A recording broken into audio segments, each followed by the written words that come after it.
Pearson Ravitz' story begins with Dr. Stephanie Pearson, a passionate OB-GYN at the height of her career. But when a shoulder injury struck during a precipitous delivery, her dreams were shattered, leaving her unable to practice medicine. Determined to make a difference, Stephanie became an advocate for her peers, guiding them through the complex disability process. Alongside insurance expert Scott Ravitz, Stephanie founded Pearson Ravitz, a company determined to approach insurance differently. Together, they set their mission to educate and empower physicians to protect their most valuable asset, their income, and the most important people in their life, their family. Today, Pearson Ravitz serves the medical community in all 50 states. At Pearson Ravitz, they understand the unique concerns of physicians. Physician-founded and physician-focused, Pearson Ravitz builds human connections before they create quotes. Life can change in an instant. It's hard to imagine that a sudden illness or injury could leave you and your family in a devastating financial situation. But with a little planning and guidance, you can prepare for every possibility. Visit PearsonRavitz.com today to schedule your consultation with the Pearson Ravitz advisor. Finally, a source of raw, real, and honest information on healthcare issues that matter most. Welcome to BS Free MD. From the latest medical information to how to stay sane as a doctor or a patient, no subject is taboo, no BS is allowed. Now, let's welcome your hosts, Doctors May and Tim Hindmarsh. All right, welcome back for the Truth Bomb. Tim's got to enlighten us with his thoughts over the past couple of days and share it with you for this fine Wednesday. So I think he's going to talk a little bit about, I think it's, is it crowd control? Well, I call this the madness of crowds, and I use this example from the story that is just way too good to not talk about, or way too bad, depending on your perspective, because it really is complete insanity. So to start with, I'll read part of Matt Taibbi's Substack from September 25th. And he titles it, Justin Trudeau's Nazi Hot Take Flexibility, Warning of Russian Disinformation After a Clear Political Own Goal. Canada's Prime Minister solidifies his status as the world's most nauseating pseudo-intellectual. So what happened last week, and to preface this, we have to go back to the trucker convoy of a year and a half ago, where Trudeau denounced a Jewish member of parliament named Melissa Landsman for standing with people who wave swastikas. Landsman had criticized Trudeau for fanning the flames of an unjustified national emergency.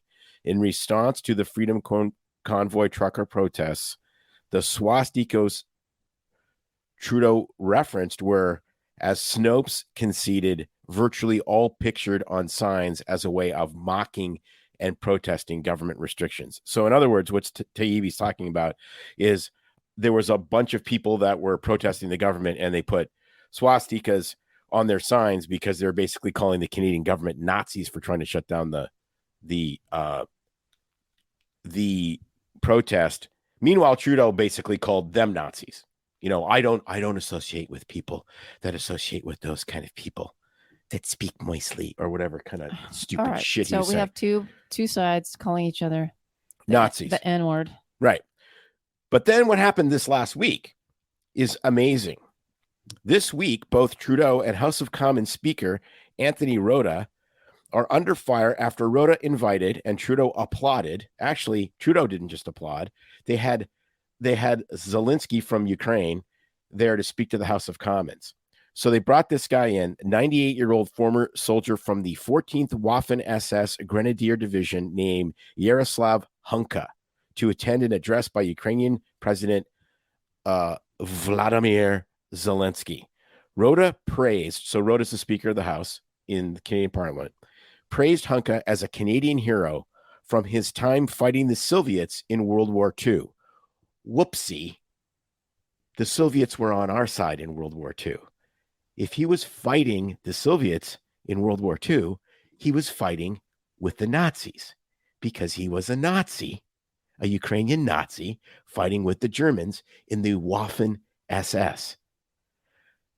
And he got a standing ovation from the 400 or so people in the Canadian Parliament, all cheering him on as a hero, a Canadian hero in World War II. No, he was fighting for the Nazis. And no one was like... No one did their fact checking, I'm guessing. No. Do your own research. What could possibly go wrong when you do your own research and you go, oh, that's right. In World War I and World War II, the Russians were on the Allied side.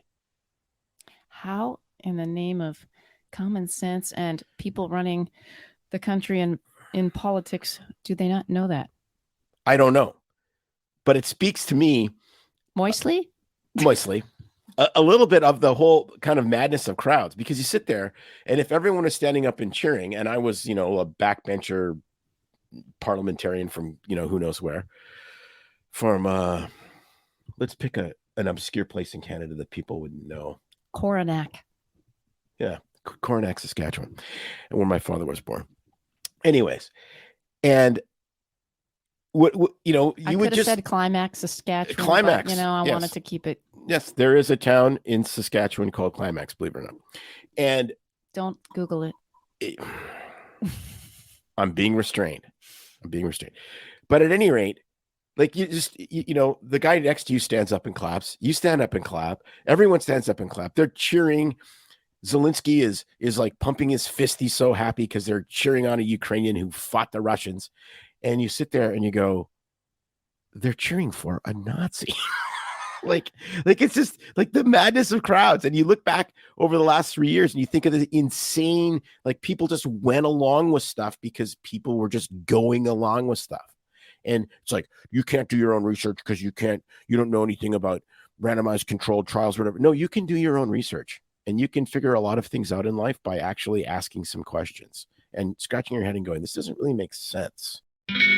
Have you heard of hyperbaric therapy? If you want better circulation, oxygenation, or respiration, turn up the volume. Everyone appreciates the increased energy and clarity. Athletes say goodbye to those PRs because you're going to blast So them. how's it work? We load your body with oxygen. That means less inflammation, fewer allergies, faster healing, and more. Come see us, 1200 Executive Parkway. The Upside Down building. Call us 541-636-3278. That's 541-636-3278. We have some incredible deals. Heal, build, and thrive with New Leaf Hyperbarics. Got air? It also reminds me of when people vote, and just popped in my head a friend who just says, I always vote one side of the pendulum. I won't say whether it's right or left ticket, but whether it's the R's or the D's. Yeah, whether it's like I always just vote for the full whatever ticket, just all on the same color. I'm like, but don't you even pay attention to what they're standing for? That's kind of frightening. Well, the old voting machines where you had to put, like the really old voting machines from like 40, 50 years ago, you could push a Democrat or a Republican button and then just pull the lever. And then just pull the lever and it just punched all the holes. It's like red or black.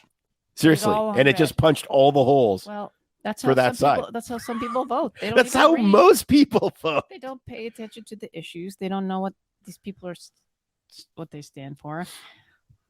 And it's the same in the circles of professions, and everybody doesn't want to be the outlier. So it's much easier to just follow the crowd because the other people are cheering. So they must be right. So I will just cheer and support and do the parade wearing the whatever stupid hats that everybody else is wearing. It just makes me think of so many. I think of Lemmings from that Walt Disney movie where they all jumped over the cliff even together, even though that doesn't really happen.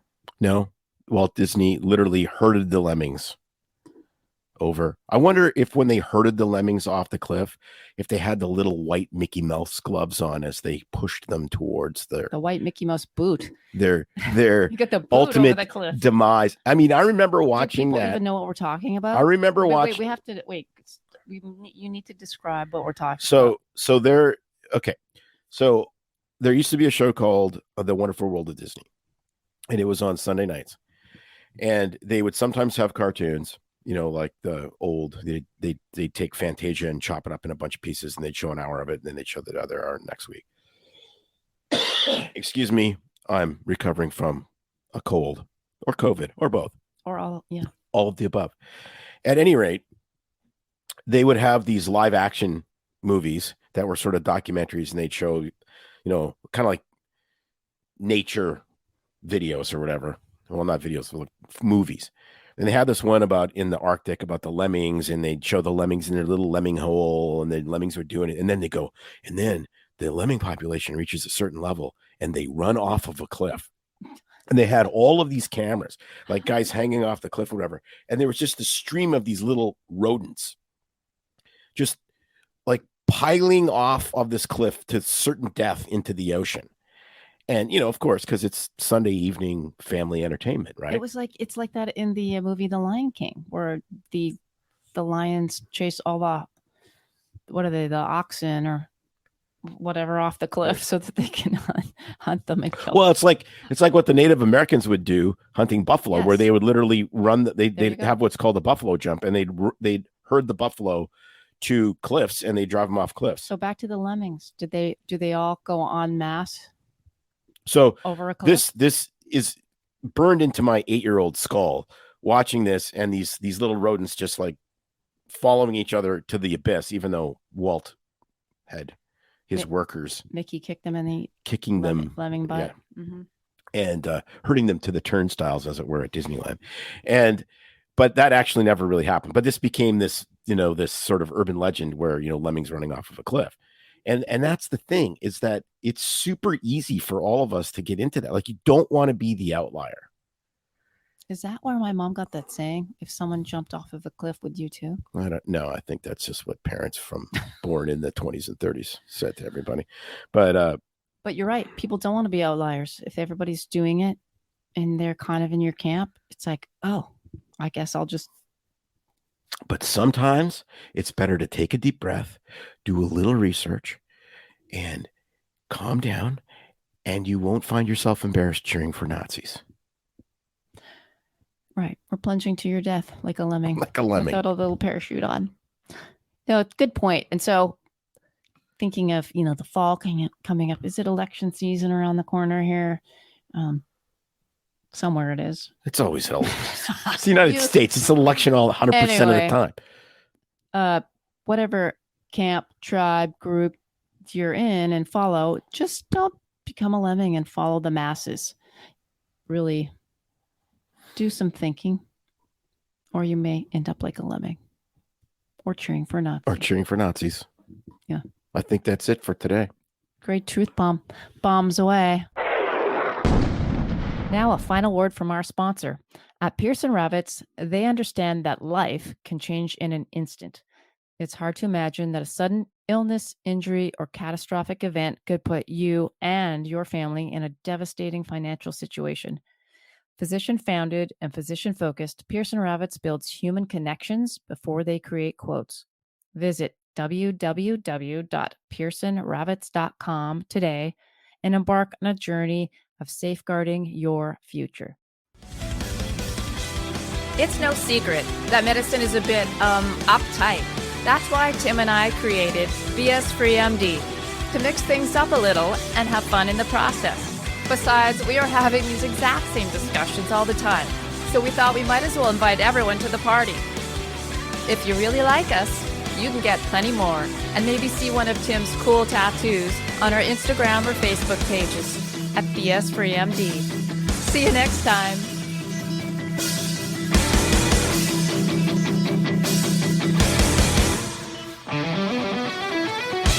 But we try to keep BS Free MD as raw and real as possible. We can't be held responsible for any medical decisions or discussions had as a result of what you've heard on the show. We know, bummer. But the truth is, we really do care about your questions. So feel free to reach out to us by email at doc@bsfreemd.com.